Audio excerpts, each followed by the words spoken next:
Dalam urusan berpasangan, tipe sensing paling cocok dapat pasangan tipe apa, Miss Hidai? Ini jawabannya. Kalau sudah Miss Hidai yang nyampein, pasti akan lebih jauh sederhana.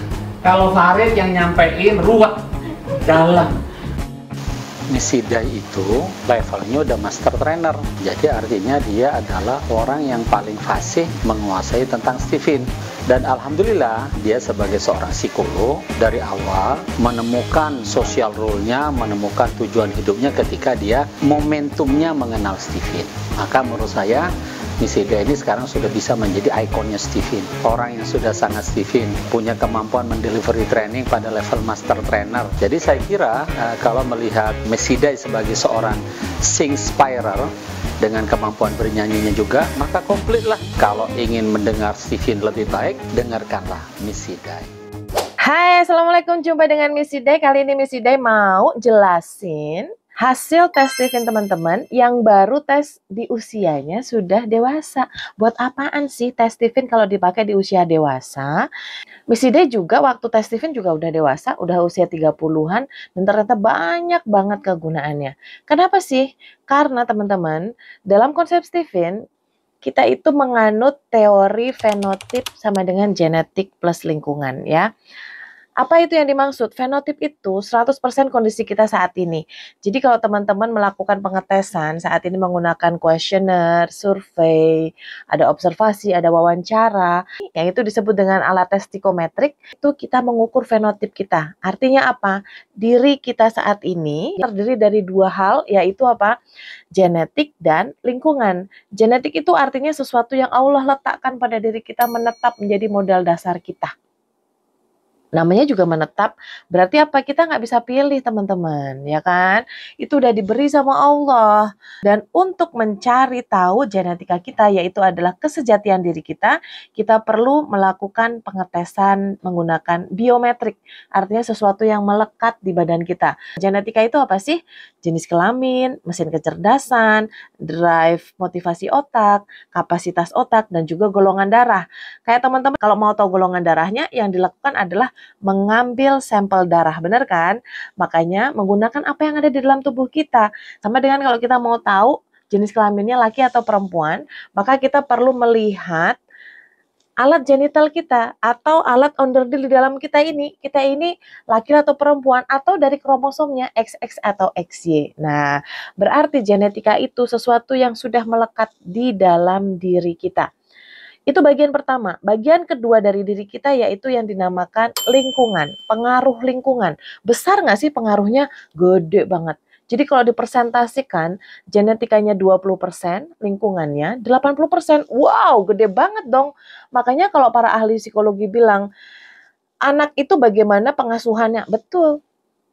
Ya kan? Karena 80% pengaruhnya. Dia dibesarkan oleh orang tua seperti apa, pola asuhnya seperti apa, dia di sekolah di mana, berteman dengan siapa, dan sebagainya. Bahkan kalau dalam Islam dikatakan, kamu sebagaimana teman terdekatmu, itu berpengaruh juga. Nah, 80%, tapi jangan lupakan yang 20% yang aslinya diri kita, yang perlu kita cari untuk kita menyesuaikan lingkungannya. Jadi konsep Stephen itu seperti itu teman-teman. Kita cari tahu genetikanya, yaitu modal dasarnya, aslinya diri kita, bakat alami kita, baru kita sesuaikan lingkungannya. Kenapa? Karena pada orang dewasa khususnya, banyak sekali kita ini tidak mengenali jati diri kita, lalu kita dibentuk oleh lingkungan kita, maka hilanglah jati diri kita. Contoh ya, misalnya ada seorang laki-laki yang dia tidak tahu jenis kelaminnya, tapi kemudian dibesarkan oleh lingkungannya dan dia dianggap sebagai seorang perempuan. Diperlakukan sebagai seorang perempuan. At the end, pasti dia akan mencari tahu, kayaknya gue nggak cocok deh kayak gini. Dia akan mencari tahu jati dirinya. Begitu juga teman-teman, genetika yang Allah letakkan di otak kita, yaitu mesin kecerdasan dan drive motivasi. Dan itu bisa ditemukan, alhamdulillah qadarullah, oleh alat tes Stephen yang ditemukan oleh gurunya Miss Hidai, Ayah Farid Poniman almarhum. Mudah-mudahan ini menjadi amal jariah untuk beliau, menjadikan lapang kuburnya dan diberikan tempat terbaik di akhirat. Amin ya robbal alamin. Nah, sekarang kalau teman-teman habis tes Stephen, kemudian hasilnya adalah sensing, Ya, di sertifikatnya nih kayak begini nih. Sensing ada 2 jenis, sensing introvert dan sensing extrovert. Apa sih artinya? Teman-teman, ternyata otak kita itu gak cuma satu bongkahan. Ternyata Allah ciptakan kalau dibelah gini, jadi 2, belahan kiri dan belahan kanan. Lalu setelah itu ternyata di dalamnya itu juga rumit luar biasa. Masya Allah, tabarakallah ya.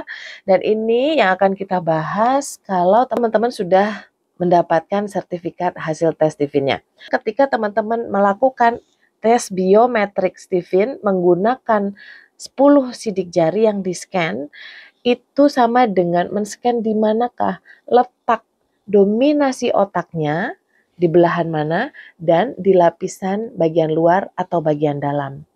Caranya gimana? Teorinya adalah ada satu simpul syaraf yang menempel pada belahan tertentu dan lapisan tertentu yang ini akan menjadikan kita memiliki mesin kecerdasan atau operating system otak atau cara berpikir yang spesifik sesuai dengan yang Allah berikan. Yuk kita lihat. Kalau dalam Islam, kalau ada orang mau sholat, ada 5 orang sholat maka dicari 1 imamnya. Kalau imamnya bagus, maka yang lain ikut bagus. Begitupun kalau imamnya nggak baik, maka yang lain juga jadi nggak baik. Stephen adalah psikologi Islam yang bersandar pada Al-Quran dan hadis. Maka menggunakan konsep berjamaah tadi, Stephen juga mencari tahu single intelligence, di manakah letak imam pada otak kita. Kalau teman-teman teridentifikasi sensing, artinya dominasi otak teman-teman adanya di otak limbik kiri. Ada apa onderdil otak limbik kiri ini? Ayo kita bahas. Kalau hasil tes Stephen Sensing itu akan terbagi 2 kayak gini teman-teman. Ada sensing introvert, ada sensing extrovert. Apa bedanya? Apakah introvert extrovert di sini sama dengan psikologi umum yang mengatakan dirinya tertutup atau terbuka? Ini agak beda konsep teman-teman ya. Teman-teman yang hasil tes Stephen-nya adalah sensing dengan dominasi otak belahan kiri bawah, itu artinya teman-teman memiliki operating system atau cara kerja otak yang berhubungan dengan dominasi otak kiri bawah. Apa itu? Ada pusat memori, ada sistem pengatur gerakan, ada sistem pengatur panca indera. Artinya sensing itu sensorik. Sensorik itu artinya panca indera kita teman-teman, penglihatan, penciuman, perasa, pendengar, peraba itu lebih dominan dibanding tipe lainnya. Itu yang membuat tipe sensing cenderung lebih percaya kepada sesuatu yang dilihat, didengar, dipegang. Artinya apa sih? Perlu sesuatu yang real, sesuatu yang bisa dijangkau oleh panca inderanya. Oh, dan ini artinya punya kecenderungan untuk pengen kelihatan, suka tampil gitu. Ya kan? Dan kemudian chemistry-nya kecenderungannya adalah suka pada sesuatu yang realistik. Pencapaian hidupnya akan merasa sukses ketika dia mencapai sesuatu yang realistik. Pencapaian yang bisa dipegang, dipakai langsung. Apa itu? Harta. Makanya kecenderungan orang sensing apa? Ingin jadi orang kaya. Ingin punya uang banyak untuk bisa berderma. Ingin bisa bantu orang dengan uangnya. Nah, seperti itu. Dan punya kecenderungan untuk banyak gerak karena salah satunya adalah dianugerahi kekuatan otot gerak. Metabolisme tubuhnya dari makanan akan diolah menjadi energi gerak. Makanya jangan heran kalau teman-teman kerja dari pagi sampai sore, kok masih ada energinya, masih pengen bergerak, belum bisa tidur, kalau belum selesai kerjaannya. Itu dia ciri orang sensing. Tapi tentu saja ada kekuatan, ada kelemahannya. Tipe sensing ini cenderung pencemas. Kenapa? Karena seolah-olah kurang bisa membayangkan yang akan terjadi di masa depan. Maka dia akan percaya pada apa yang dilihat hari ini. Setelah itu bingung. Besok gimana ya? Duh, belum pernah kejadian nih. Aku belum pernah mengalami ini nih. Nanti gimana ya? Sesuatu yang belum pernah dialami, belum pernah dirasakan, belum pernah dipegang, itu akan menjadi sumber kecemasannya. Dan juga ada keinginan untuk tampil tapi malu. Kenapa? Karena biasanya memang belum latihan dengan baik. Sensing memang jago panggung kalau dia sudah melakukannya secara berulang-ulang. Jadi kalau teman-teman tipe sensing yang di situ dikatakan, oh sensing itu suka tampil, tapi kok aku enggak ya? Ingat, ini genetika teman-teman. Kalau kita udah terlanjur dewasa ketemu sensingnya, bisa jadi masa lalu kita, lingkungan memberikan hal yang tidak produktif untuk kepercayaan diri kita untuk tampil. Tadi ingat ya, 20% genetik, 80% lingkungan. Genetika akan hebat ketika diberikan lingkungan yang baik. Kalau teman-teman selama ini dalam pola asuh yang kurang baik, tidak sesuai dengan sensingnya, yuk kita perhatikan, bisa jadi ada hal-hal yang belum produktif untuk mensupport sensing kita untuk bertumbuh. Sensing yang cerdas, yang sudah terasah, artinya dia sudah ditemukan potensinya, diasah, berada dalam lingkungan terbaiknya, maka insya Allah kecenderungannya akan menjadi rajin. Kenapa rajin? Karena dalam konsep Stephen itu ada eksitasi tinggi, inhibisi rendah, yang artinya itu gaspol remblong, dirangsang mudah, sulit dihambat. Makanya orang sensing itu kalau udah ada stimulasi, kayak pengen ngerjain sampai tuntas. Maka dia terlihat rajin. Dan dengan rajinnya, banyak keringatnya, maka insya Allah rezekinya jadi banyak. Cocok kan dengan chemistry hartanya gitu. Dan kemudian dengan dominasi otak pengingatnya, maka dia cenderung akan mudah mengingat terutama pada kata-kata. Maka cara belajarnya biasanya dia menulis, lalu dibaca ulang, dihafal, dilakukan. Maka inilah yang membuat dia menjadi pengingat jangka panjang. Ya udah dilakuin, udah ngerti dong gue harus seperti apa. Secara kontekstual menjadi paham. Tipe sensing yang cerdas itu cirinya setia, jujur, dermawan. Kalau dia sudah memiliki harta, dia senang berbagi. Tapi hati-hati kalau tidak sesuai dengan lingkungannya, bahkan teman-teman hari ini belum tahu tipenya apa, tidak ditemukan, jangan-jangan kamu sensing yang harta karunnya terpendam sehingga tidak muncul ke permukaan, akhirnya kerajinannya berubah jadi males. Yang semestinya bisa punya banyak program, punya banyak keterampilan, tapi ya udah, gue nggak ngerti, gue takut masa depan gue gimana, akhirnya nggak mau berubah, statis begitu-gitu aja. Dan hati-hati, energi geraknya tetap besar. Maka hati-hati kalau dia suka berantem, adu fisik. Karena dorongan energinya besar. Apalagi secara harta belum terpenuhi kebutuhannya. Aduh, kasihan banget ya. Maka teman-teman, berapapun usia kita, tetap yuk kita pahami diri kita. Cari tahu apa yang Allah titipkan pada diri kita, sehingga diri kita bisa menjadi bermanfaat. Terus misalnya apa bedanya sensing introvert dan sensing extrovert? Selain menemukan belahan otak, Stephen juga menemukan lapisan otaknya. Ada lapisan yang bagian dalam, yaitu karakternya dia rapat-rapat, maka disebutnya adalah introvert. Lapisan yang ada di luar sini, dan susunan selnya itu renggang-renggang, dia yang disebut extrovert. Mesinnya sensing dikendalikan dari dalam diri atau dari luar diri. Itu dia fungsinya si lapisan otak. Jadi, ketika simpul syaraf kita menempel pada belahan kiri bawah, bagian dalam, maka kita akan mendapatkan hasil sensing introvert.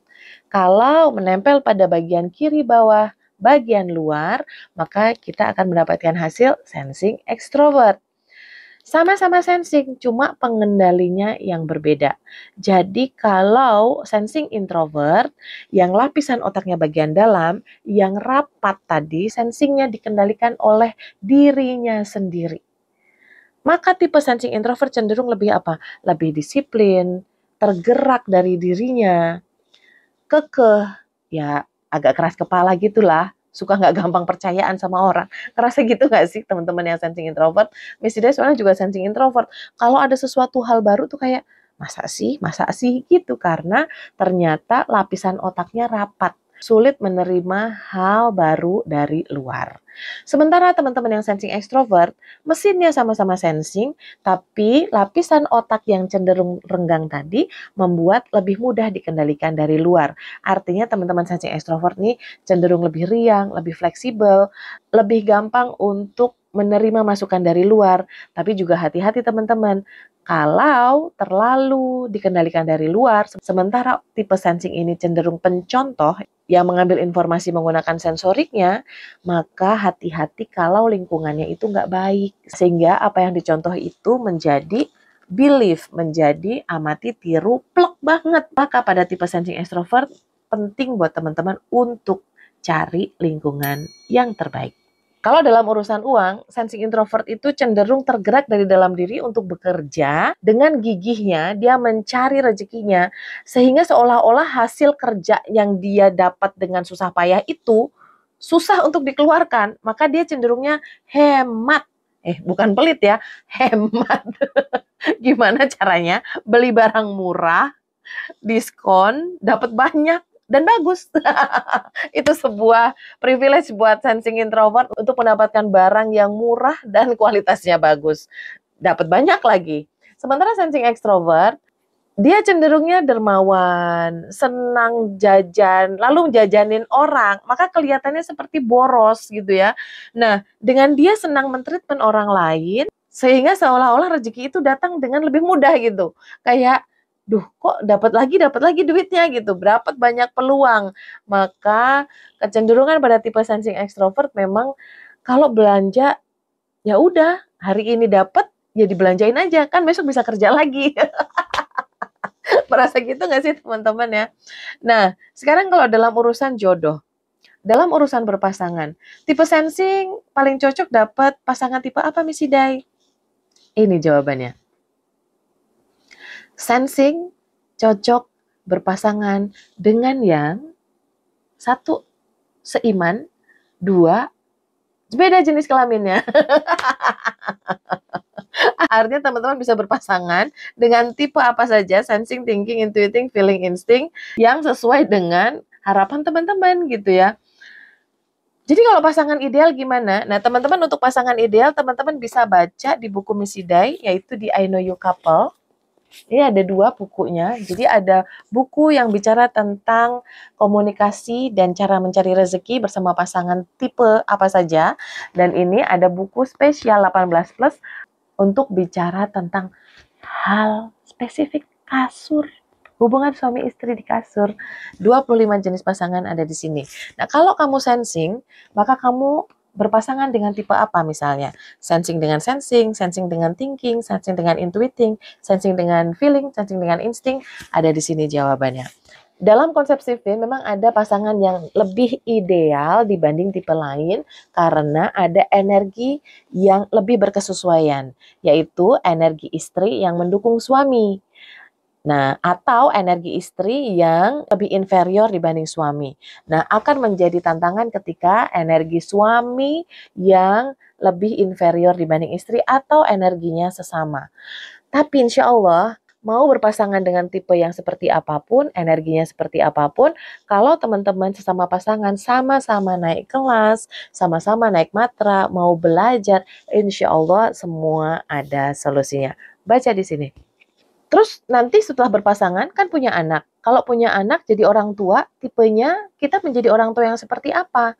Nah ini dia kegalauan para pasangan yang menjadi orang tua. Faktor lingkungan begitu besar mempengaruhi belief-nya. Terlalu banyak belief, terlalu banyak kepercayaan yang dianut oleh orang tua kita pada masa itu. Belum tetangga kita, belum teman-teman kita. Begitu kita punya anak, rasanya apa sih? Banyak banget dikasih masukan. Akhirnya bingung membesarkan anak kita dengan seperti apa. Apalagi kalau yang nggak ada ilmunya sama sekali. Maka teman-teman mesti disarankan baca deh. Di buku I Know You Parenting, mesti dituliskan di sini, Anda dan pasangan tipenya apa, mau membesarkan anak dengan gaya seperti apa. Karena setiap pasangan akan memiliki gayanya masing-masing yang lebih nyaman. Sehingga dengan gaya tersebut, orang tuanya nyaman, bisa membesarkan anak-anak dengan nyaman juga. Dan ini nanti tidak bisa dibanding-bandingkan antara satu pasangan orang tua dengan orang tua yang lainnya. Ingat amanah Allah itu diletakkan pada kita sebagai orang tuanya. Dan kita yang akan mempertanggungjawabkannya. Jadi belajar menjadi orang tua, tahu kita sebagai orang tua itu tipe apa, punya anak tipe apa, maka desain rumah tangga kita itu masing-masing gaya parentingnya bagaimana, cara mengasuhnya bagaimana, cara komunikasinya bagaimana, insya Allah sukses mulia. Yang sering juga jadi masalah adalah urusan karir. Udah sekolah lama-lama, nggak murah, nggak mudah. Buahnya ketika mau kerja, kok nggak asik juga. Udah gitu masih pengen belajar, tapi kok juga nggak nyantol-nyantol, nggak nyambung-nyambung. Teman-teman baca deh buku I Know You School. Gimana sih cara kita belajar, cara efektif untuk kita bertumbuh, sekaligus bagaimana teman-teman nanti mendesain anak-anaknya mau terbaik, bakat minatnya seperti apa, cara belajarnya bagaimana, dan profesi terbaiknya seperti apa. Ini buat teman-teman yang punya sekolahan, insya Allah akan sangat membantu ketika amanahnya banyak banget siswanya, maka insya Allah akan lebih memudahkan dalam mendidik anak-anak secara fitrah karena kenal potensi mereka. Nah, karir apa yang cocok untuk tipe sensing? Ingat, kekuatan utama sensing itu ada pada tenaganya, ada pada fisiknya, ada pada ingatannya. Maka, gunakanlah kekuatan kita itu untuk kita berprofesi yang membutuhkan kekuatan kita. Karena dia ingin kelihatan bagus, dia ingin tampil, ya cari profesi-profesi yang memungkinkan kita untuk tampil di depan panggung. Lalu satu kekuatan sensing lagi adalah bawel, banyak ngomong karena ingatan akan kata-katanya banyak. Maka gunakan itu untuk menjadi jalan mencari rezeki melalui jalur bicara. Terbaik adalah ketika sensing itu berdagang. Berdagang yang seperti apa? Dagang yang tidak perlu membuat barangnya. Kenapa? Karena kelemahan sensing adalah pada zona creating something new, maka terbaik adalah ketika mengambil barang, dijual, cepat dapat duit, untungnya sedikit nggak apa-apa, tapi kuantitasnya banyak, sehingga untungnya juga banyak. Dan satu peran terbaiknya sensing adalah hidup disiplin dengan banyak peran ganda. Gunakan kekuatannya, kerajinannya, untuk bisa membuka pintu rezeki dari segala arah. Banyak banget kan gunanya tes Tiffin? Ayo kita syukuri apa yang sudah Allah titipkan pada kita dengan cara menggunakan kekuatan itu menjadi bermanfaatan untuk diri kita dan kita bermanfaat untuk sebanyak-banyaknya manusia. I know you because I love you. Assalamualaikum.